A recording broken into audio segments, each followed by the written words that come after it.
everyone for the Teen Wolf press conference. We're delighted to have with us Charlie Carver, Tyler Hushling, Holland Ryden, and Tyler Posey. Hello everyone, we're very glad to have everyone. Thank you for coming. Thank you for coming to you. Thank you for being here. Who would like to ask the first question? Yes, please. It's kind of an obvious question for you guys, but looking back Your at mic, maybe. Oh, sorry. Sorry. I can shout, yeah. Kind of obvious question for you, but looking back at your time on the show now, what are your fondest memories of it? Oh, the people. Oh, man. It's all so good. Mm-hmm. You know what I mean? We had an amazing time, you know, because like it's, what we do is, you know, we're artists and we're acting and being able to do that professionally with one another was amazing.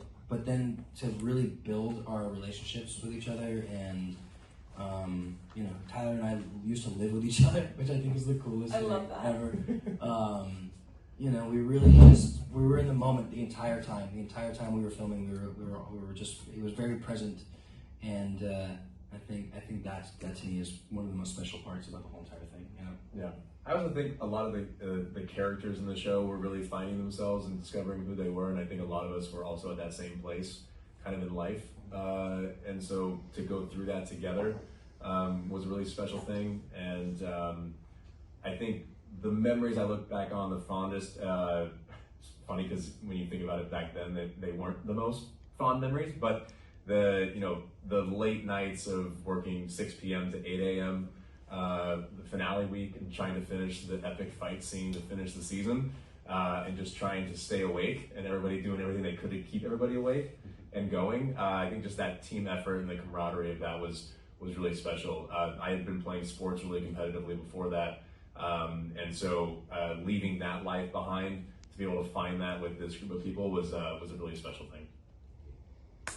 Yeah, I'll add, coming in the third season, to have joined what was already a pretty solid family group. Everyone was so welcoming. We just enjoyed each other's company, and I will say, I feel like that was the year that the show kind of took off internationally, in a way where we all got to experience what it felt like to be on a hit. And we all kept each other pretty humble, so. Yeah, I had to be the tour guide, like the college tour guide to Max and Charlie that one day, and I was like, this is where we have lunch, and I was showing you guys all around set.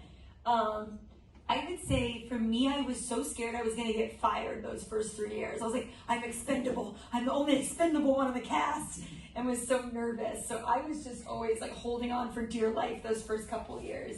And I think you were like, don't get fired all and calm down. And so I was just thanking my lucky stars for those, especially those first couple of years of just being getting comfortable, feeling like I belonged and that I wasn't going to get fired. Yeah. It's special because we've all been acting for a long time, and it's pretty rare that you get to stumble upon a set where it is this good, you know, and we do grow with each other, and we do really form a strong love with everybody. So it's the shenanigans on set, one day it was really hot, and so Max and I had a break, and not you, but excuse me. not you. Not you. Max over here. We went to Target and got a plastic baby pool and filled it up with water, and all of the base camp people would come and sit in it with us, and as long as I didn't get my hair and make my face wet, I was fine, and my hair wet. I thought that was kind of normal, but I would go, now that I've been on many other sets, it's definitely not normal. What would make you think that's normal? Just people have they were comfortable enough with Yeah. Or just I just mean having a pool on set. But I kind of figured it'd happen again. Never happened again. We're very lucky. We just had a really chill, cool, fun set. Because we set the tone. Yeah, I guess so. We set that tone. We were kind of nuts, and it was so fun. Number one on the call sheet. Yes, exactly. That is very true. Top 3. Yeah. Very true. See you guys. We set it. We set the tone. We wanted to have fun, but also know when to take it seriously, which was not all the time, but it was in the right moments. Enough. We had the amount of times we were laughing till we peed, especially with Charlie and scenes and Daniel. I like to note that she's speaking for herself. I definitely peed at least twice. Did you pee in the pool though?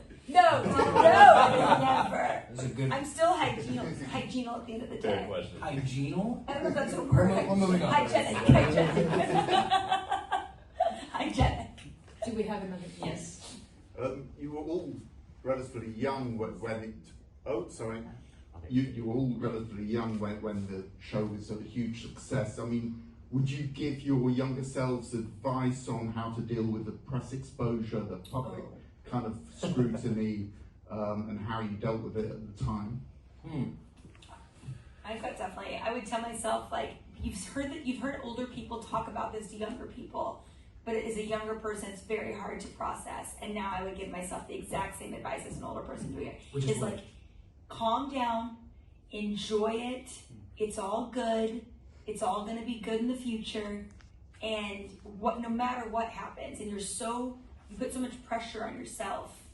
Like, you know, would Team Wolf lead to another job? How am I going to make a like just really big esoteric things, and it's like it doesn't matter what you'll do, it's gonna be fine. And just to enjoy the ride more. I wish I enjoyed it more in the moment. Yeah, I think that's the best advice, to really be present through it all, you know, because there is a lot of stress and pressure and a lot of attention on you for the first time, and it's not human nature to have that many eyes on you, and so it's a very strange concept to kind of grasp, but yeah, I don't know, I think, I don't know, I kind of don't regret any sort of, any way that I handled all of it. I feel like I am the way that I am now because of it all and the way that I went through it, and I feel like I was pretty present for the most part. Yeah, I don't know if I would say just do exactly what you're gonna do, you know, because things will turn out okay, you know. It was interesting. Yeah, I would kind of echo that and just be true to yourself. I think be true to yourself. It's an easy way, because I mean, you may look back on choices you made or things that you did and say, you know, maybe I wish I hadn't done that, but at least it was truthful to you in the moment, and you don't feel like you betrayed, you know, something you stood for, or anything like that. And I would say for, like, especially any of the younger kids going through it now, I can't. X, Twitter then, and you know, Instagram and all that was fairly new. I think it was really kind of coming out right when the show was premiering, so that was all relatively new for all of us. With that and with TikTok and with everything now, I think there's a lot of pressure. It almost feels like there's a pressure to turn every day of your life into a media day, and I don't think that's necessarily healthy, especially for young kids. So I would say, be comfortable with saying no. It's okay to say no. It's okay to have boundaries. It's okay to have things like that. So, you know, it doesn't make you a bad person if someone says, "Can you do this for us?" And you say, "Oh no, I appreciate the offer, but no, I'm okay." Like, that's okay, and it's not disrespectful. I think you have to stand up for what you feel comfortable doing and what you believe in, and you know, sometimes those lines get blurred with press and stuff, and never that it's you know, I think motivated or anything. Everybody's just doing their job, but I think for young kids, it's important to know that you can say no. You can respectfully say no. Mm-hmm. And you have to find that boundary. Yeah. You have to kind of push your limits and see what exactly am I comfortable with, but you know, doing it in a way where, you know, it doesn't completely ruin your career. But you know, people forget things. That's a good place to end. Yeah. That's a good boundary. I would say, I think the other thing too is that when you're exposed to that kind of scrutiny and you become somewhat self-involved. You have to manage the inner chaos of what it's like to be exposed. But there's an opportunity in that where all you can really do is ground yourself in the work and why you love it. Because if I just remember having to really kind of reevaluate for myself, like why am I doing what I'm doing? And it's because I love it. And that you can kind of like find that in your cast, you can find it in the material. So I don't know, it's a bit of an initiation into some kind of authenticity about why we all signed up to do this in the first place. Yeah, you kind of remind me of just one thing I want to say, because I think it's, at least for me, it was really important. I played baseball growing up. My coach, who was one of the most difficult people to play for when you were getting to know his style of coaching, became one of my greatest mentors and one of the people I'm still closest to. What I would say is something he always said for us was, if it's not constructive, then it should be in one ear and out the other. That's very difficult to practice. You always linger on a negative comment more than you focus on a positive one. But I do think the more that you can hold on to that, if it's not constructive, if it's not criticism that's there to help you improve or get better, then it's in one ear, it's out the other. If it's constructive, take it, harness it, use it. I think that's a good place to start, but you know, the negative stuff, you just gotta tune it out the best you can. That's very good. Yes, please. Hi, my question is, the series ran from 2011 to 2017, and then you returned for the movie, which was in 2023. Did you have any concerns that things have changed? I mean, you've grown up, the audience has grown up. Did you had any concerns about how to approach your roles? I think that's the beauty of what we did, is taking all that time off, because everyone else had grown up, you know, and you don't really know who you're going to grow into be, and I think our characters didn't really know either, you know, and I think that's relatable, and so there was a little bit of like, oh my god, do I know how to play this character again? But so much time had passed, and they're supposed to be adults, so they're supposed to be a little bit different, you know, but you know, keeping the foundation of who they were. There was a little bit of, you know, hesitancy in whether or not I could pull that off again, because it's been so long. And as soon as we were got on the set, it all came back, you know, and we were all together, and it felt like, you know, no time had passed.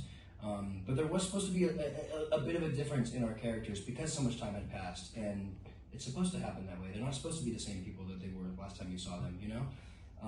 So, yeah, that was my experience with it. I was 31 playing 18 at the end of the show. And then I was 34 years later, I was 35, getting to play 35, but with the same character. So that was a really fun approach to it. It's only been 4 years real time, but in Lydia's world, it had been, she'd lived through her entire 20s. So coming back as like adult Lydia, I think the amount of 4 years was like the perfect time to have passed to then do the movie. I know that was probably a coincidence, but I thought that was a really great amount of time, because it was definitely a hot second. Yeah. But at the same time, it wasn't like it had been 10 years since we had been on a Teen Wolf set. So for me, it was like a cool fever dream of like, is this real? This is okay, let's do this. And then getting to play adult Lydia was more fun than anything. Yeah. I was excited about it, to be honest. And one of the things I was always very grateful for with the series was that I think in TV sometimes you can get trapped, you know, especially if you're not the lead of the show, then you can often get trapped in feeling like you're doing the same thing over and over again every season. And I think Jeff and the writers always gave me something very new and different to play with season to season, so I really enjoyed the evolution of the character. But so in the film, I mean, there was a massive leap with him having a child and being able to deal with that. So I think it was a great opportunity to really dive into things that hadn't been explored with each of the characters in the show, and I really enjoyed that. Vince Mattis, who played the son, played my son in the film. I thought did a great job. Vince was fantastic. He was so much fun to have around. So yeah, I think any of those concerns are really just opportunities. Yes, please. Hello, my name is Romain, working for Telestar, which is a kind of French TV guide. This is a question for Tyler Hoechlin. Which was the most difficult? Was it to play the death of Derek in the movie, or to play the death of Clark Kent? I would say there was more yelling and screaming with Derek's death, so probably that, I'd say. I mean, I don't know. I don't know if difficult is the word I would use. I think Clark's was more unique in the sense that Derek, I think, has died 3 or 4 times. So I'm not sure if he's really necessarily dead. No. Pretty sure there's probably other things going on. But yeah, I don't know. I really I understood why we did it for the film. I thought it was a very representative choice of who Derek is to make the decision if it has to be someone. So it's going to be me. And I really appreciated what the writers did with the Superman finale, and you know, being able to tell a complete story. From what I know, it's the only time they've really told a complete story from start to end of the Superman mythology. So that was really special, and yeah, I thought that was a bold choice, and it seems like people have really resonated with that and appreciated that. So it was special. Thank you. Yes, please. Hi.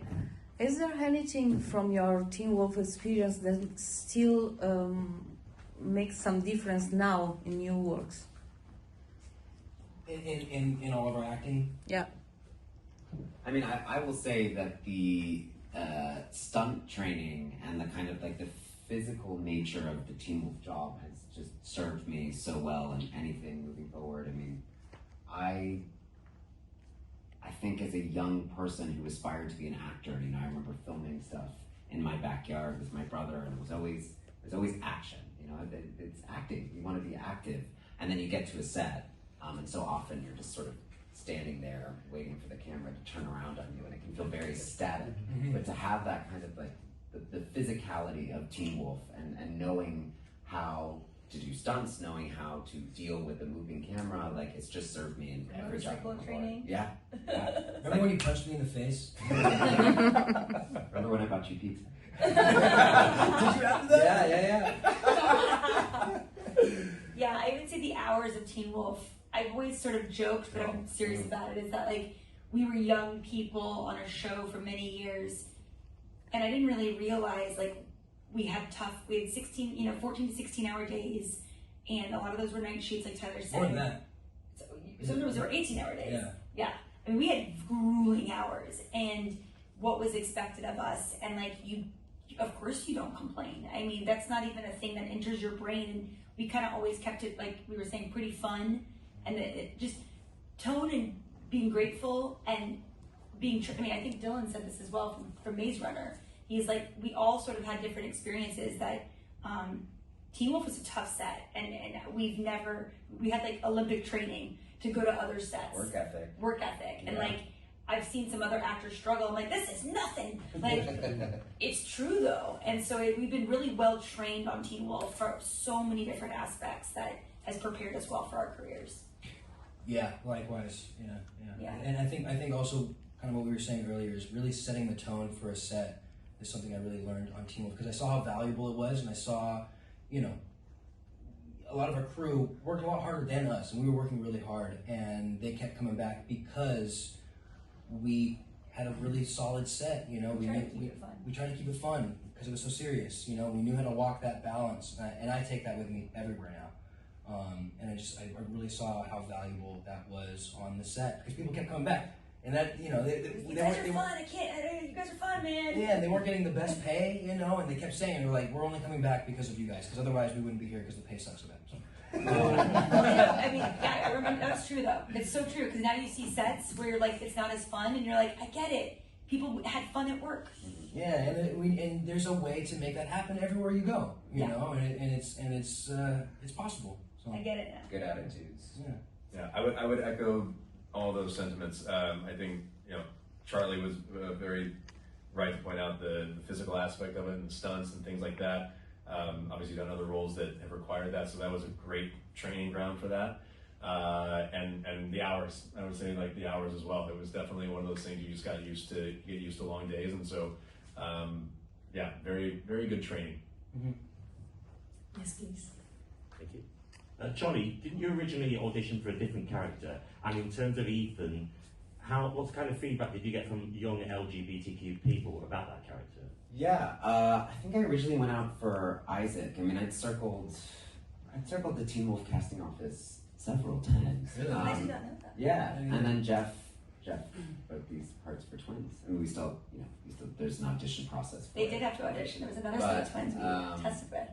Yeah, I think Jeff, what was really special about that role as a twin is from the get-go, he really wanted to individuate Ethan and Aiden, not only their sexuality, but just to give us a sense of an arc. And, you know, it changed my life to be a representative of the LGBT community on that show. I know it touched a lot of people, and it certainly made me feel obligated to myself, not for the show's sake, but to myself, to come out professionally. And that was the best decision I ever made. It was a very safe set, and also, you know, I'm lucky one of my brothers in arms is Colton Haynes, and we kind of decided to step out into the world at the same time.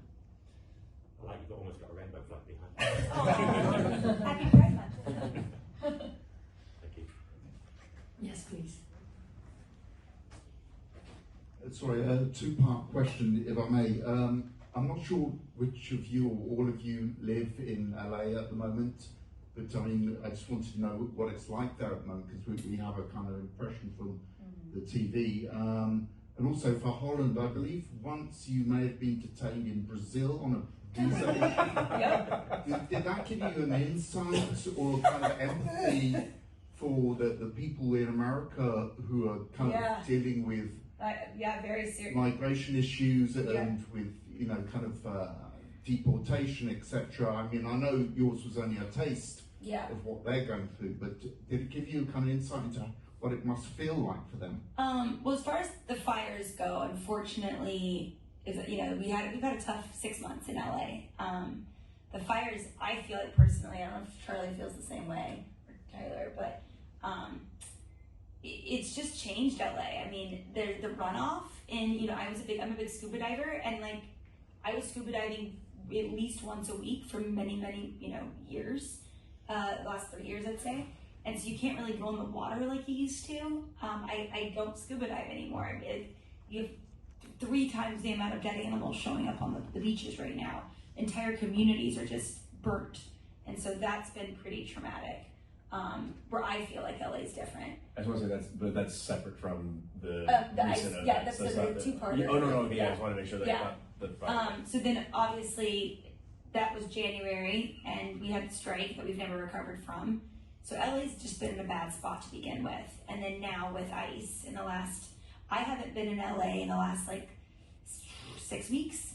So this has all kind of come to light while I've not been in Los Angeles, so maybe someone else can speak to those issues. I live pretty close to downtown where most of the protests are happening. I think that the media is unfortunately sensationalizing the scale of these events. A frame can isolate anything you want it to. The demonstrations are, for the most part, incredibly peaceful, celebratory. LA to there's a few blocks downtown. Yeah, it's a few blocks downtown, and I think LA, because of all of the traumas it's been through, especially in the past 6 months, there's a real sense of community there. I hope that people wake up to the fact that this isn't only about immigration. Obviously, I think it's inhumane how people are being just sort of ripped off the street, but it's also about due process. So this is, I think going to be a big test. We'll find out tomorrow with the No King's Day marches all over the United States about due process, constitutionalism, and I'm proud that LA is taking the stand that it is. Yeah. As far as my detention in Brazil, I would say there's no comparison. I mean, what these people are going through. I mean, mine was a visa mistake that got sorted out, and it was kind of crazy. There was 2 fans, I think, that saw the situation go down with this customs guy, and it got blown out of proportion. And this customs guy was on a real power trip at work one day, and he was like, I had been to Brazil, I think 3 times on the same visa, no problems. So it was just like a weird coincidence that he was like, something's wrong with your visa, and I just was whisked away. So as far as I was definitely scared. I wouldn't say I was scared, but I was like very confused to be taken away all my rights, taken away my computer, my phone for 16 hours, sat in a room.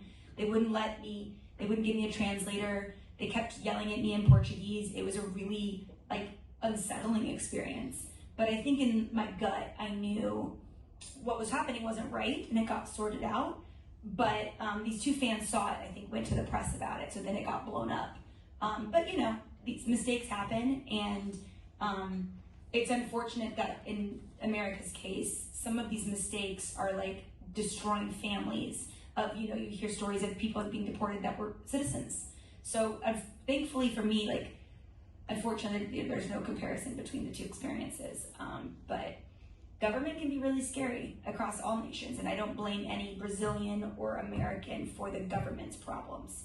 Unfortunately, I don't know, me traveling in the world, I've noticed government's one thing and the people of those countries are another.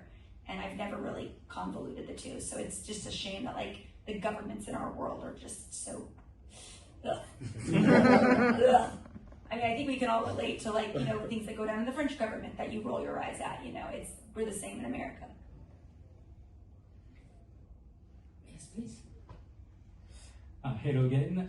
Your main director on the series and on the movie was Russell Mulcahy, who is a kind of legendary director that has been done Alexander and things like that. So how was it to work with him? Oh, yeah. That's a legend, man. You feel how legendary he is, and he feels like an old rock star. You know, when we first met him, he was so integral in MTV. You know, he won the first Moon Man, and he directed a video for Duran Duran, and you could feel that. You could feel his history behind his eyes and everything that he had been through, and it was such an honor. And also, he really paved the way, I think, for the creative cinematic look of Teen Wolf. You know, and it felt old school. It felt like he came from the 80s, and he was applying a lot of what he learned and what he honed in on in the 80s, and it really, you know, set a tone that I think a lot of other shows have been influenced by.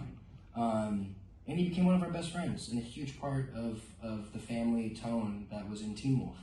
And it wouldn't be Teen Wolf without him. And he's very eclectic and talented, and has an amazing eye and taste, and very kind human. Very sweet. Yeah, he's the sweetest person ever, and I'm just so happy that we got this opportunity over the years with him. My first memory of Russell is it's pouring down rain, and at our hotel when we were shooting the pilot presentation, he's just eating a sandwich in the pouring down rain, looking at a script getting soaked, and with his little bucket hat, like, was kind of protecting the sandwich, but not really. So I was like, what is Russell doing? And that's kind of Russell in a nutshell. Yeah. I miss his rumbles. Oh. And that's how he would give us a note. Yeah. I'm like, no, I have no idea what you just said. I literally have no idea. There was one time we were filming the finale of season 1, and he came up to me and he was like, yeah. And I'm like, and he left. He walked away. I said, Russell, no, like, come back. Like, if you said a word there, I didn't hear it. I'm like, I did not hear it. Like, please repeat that in English. It was like, I loved it. But he would do that. You would see him, like, thinking the words, and then he would walk away thinking, like, he told you. I was like, no, I didn't get him. I didn't get any of it, Russell. But I love they're the best notes. He's reminiscent. Remember Ozzy Osbourne? Yeah, how he would act. Ozzy Osbourne. He's very reminiscent of that sort of. Yeah. And he's got an idea, and it's a good one.